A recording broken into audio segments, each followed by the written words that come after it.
Hey everyone, it's Alicia Lozoya. In this presentation, I'll be reviewing key compliance areas for ProfitAcademyStay. It's a Sacramento nonprofit. I've included a copy of the organization's Articles of Incorporation. This document is important because it officially establishes the nonprofit with the state and outlines its legal structure. One key area I want to highlight for the board is the organization's purpose statement, since it defines what the nonprofit is legally allowed to do.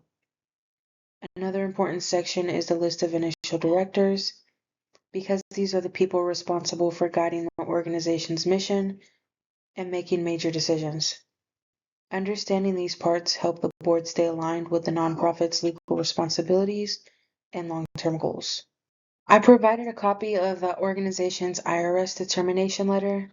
This document is important because it confirms the nonprofit is officially recognized by the IRS as a tax-exempt 501c3 organization. One key area the board should pay attention to is the effective date of exemption, since it determines when donations became tax deductible. Another important section is the classification type, because it outlines whether the organization is considered a public charity or a private foundation. Understanding these details helps the board make informed decisions about compliance, fundraising, and reporting responsibilities. I've included a portion of the organization's Form 990. It's the annual financial and accountability report that nonprofits must file with the IRS. One important section the board should pay attention to is Part 1.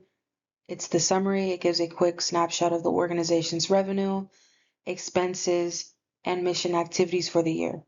Another key area is Part 7, compensation of officers and key employees, since it shows how leadership is being paid and helps ensure transparency and the responsible use of funds. Reviewing those sections would help the board understand the organization's financial health, compliance, and alignment with its mission.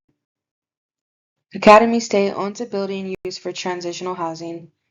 If they were to rent unused rooms or space to the general public, such as college students, traveling workers, or community members who are not a part of the foster youth program, the IRS may classify that rental income as UBI.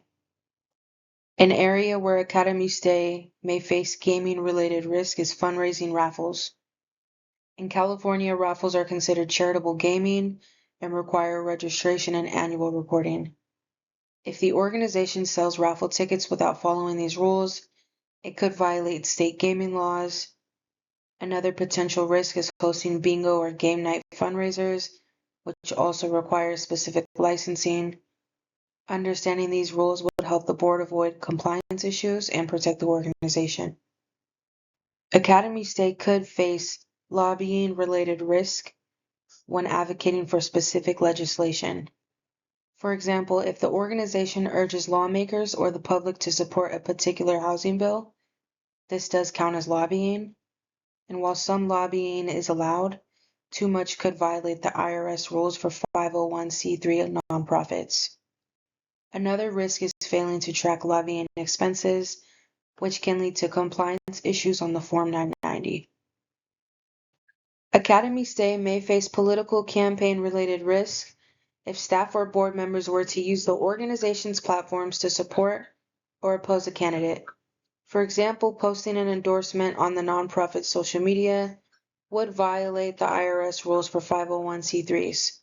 Another risk is inviting only one political candidate to speak at an event, which can appear partisan. These activities are prohibited because nonprofits are supposed to remain completely nonpartisan to maintain their tax-exempt status. An area that ProfitAcademyStay may need to provide information about charitable deductions is when donors receive something in return for their contribution, such as a meal at a fundraising dinner. Only the portion above the value of the benefit is deductible, and the organization must explain that clearly. Another issue is donated goods. ProfitAcademyStay can describe the items, but cannot assign a dollar value. Clear communication would help donors stay compliant with IRS rules and protect the organization from any reporting problems. Thank you for listening.